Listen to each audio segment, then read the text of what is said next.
So I think, Gary, the essential difference between us, between our views about the nervous system, is essentially this: that you think it was the nervous system that gave rise to our ability to feel, to an organism's ability to feel, whereas I think it was the ability to feel, which is present from the beginning, that allowed organisms to develop nervous systems. So, in other words, the nervous system is a later development or a further complexification of a type of feeling that was present from the beginning.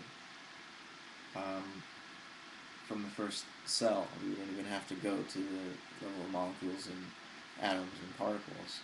Um, the first cell could feel, it could perceive an environment in some very uh, minimal sense, because it could recognize a gradient in its surroundings and move towards uh, nutrients and away from toxins.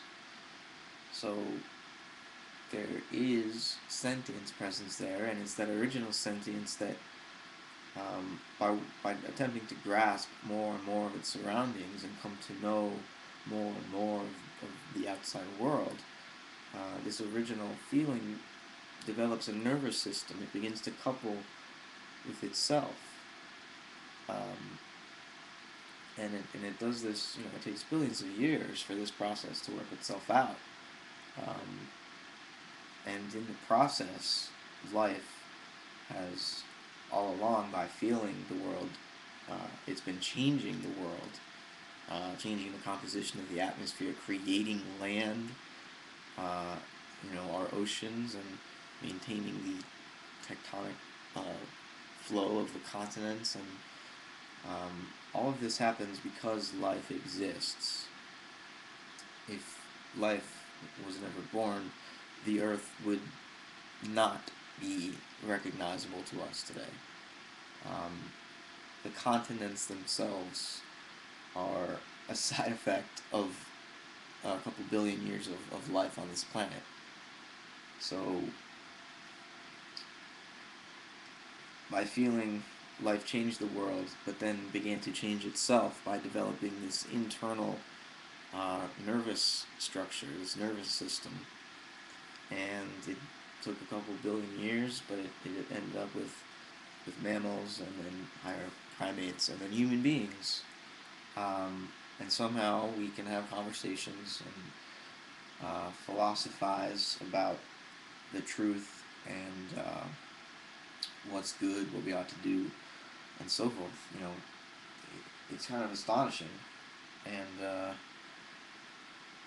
well, for one thing, it kind of forces you to recognize that the universe is intelligent. Yeah, nature is intelligent.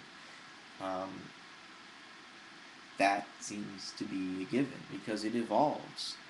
It gets better. It gets more complex, more conscious. It knows more and more about itself, presumably because it wants to. Um,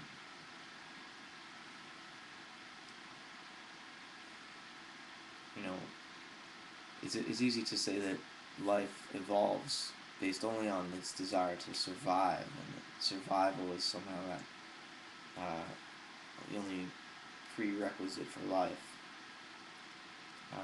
But then you realize that if it was just bare survival that mattered to life, it would have remained quite simple. At the bacterial level or the plant level at the most. I mean, once you get to animals, you're really complicating the survival game quite a bit. You could have just you could have in fact remained minerals and rocks and survived indefinitely. Why would matter and energy ever come alive if they just wanted to be there? Um, so there's got to be more to life than just survival. There's got to be a sense of enjoyment, and matter came to life, and life continues to evolve because it's playing, in a sense. It's following certain rules, which it has inherited from the past. We call them the laws of nature, but it's also continually producing something new. We call that emergence or evolution. It's this creative development into the future, which can't be predicted. Um, so I don't know what you make of all that, Gary, but the nervous system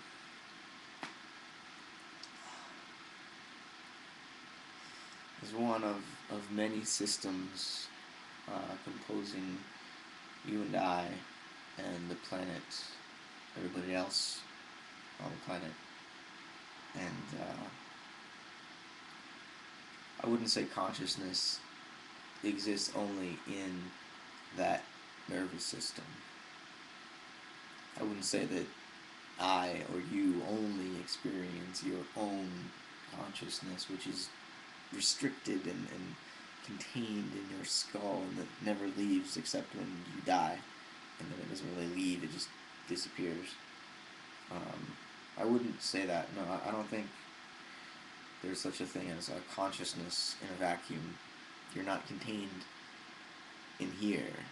You exist not only throughout space but throughout time. You're a part of this ongoing genesis, um, which our best science and cosmology tells us has a beginning, and maybe has an end, maybe has something we can't comprehend.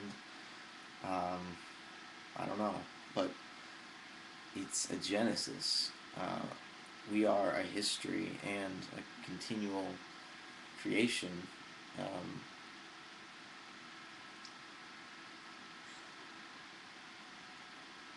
but I'll leave it there, leave it at that, in case I've lost you long ago.